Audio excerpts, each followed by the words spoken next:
नाशिक जिल्हा किसान सभेचा चांदवड मनमाड महामार्गावर रास्ता रोको। नाशिक जिल्हा किसान सभेचा चांदवड मनमाड महामार्गावर रास्ता रोको जनतेच्या प्रलंबित आणि ज्वलंत प्रश्नांवर महाराष्ट्रातील विविध ठिकाणी अखिल भारतीय किसान सभेच्या वतीनं मोर्चे, धरणे, आंदोलन आणि रास्ता रोको करण्यात येत आहेत। त्याचाच एक भाग म्हणून आज दिनांक 19 जानेवारी 2026 रोजी अखिल भारतीय किसान सभा नाशिक जिल्हा कमिटी आणि चांदवड तालुका यांच्या वतीनं चांदवड कृषी उत्पन्न बाजार समिती समोर असलेल्या चांदवड मनमाड महामार्गावर अर्धा तास रास्ता रोको आंदोलन करण्यात आलं।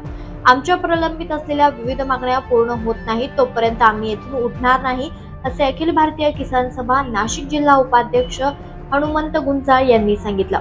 या आंदोलनात 500 ते 600 महिला आणि पुरुष नागरिक मोठ्या संख्येनं सहभागी झाले होते। यावेळेस शब्बीर सय्यद, कारभारी माळी, शिवाजी सोनवणे, शंकर गवळी, सुरेश पवार, शिवाजी गांगुर्डे, शरद गुंजाळ आदी उपस्थित होते।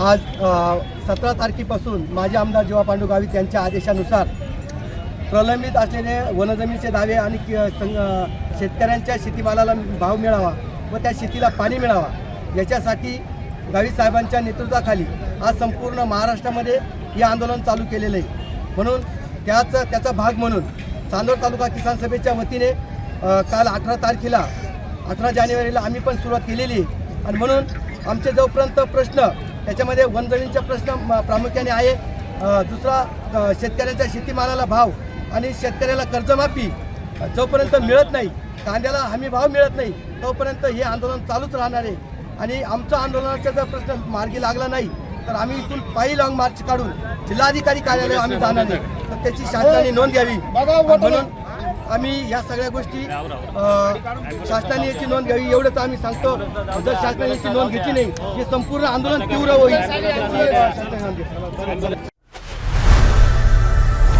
लोकनायक न्यूज।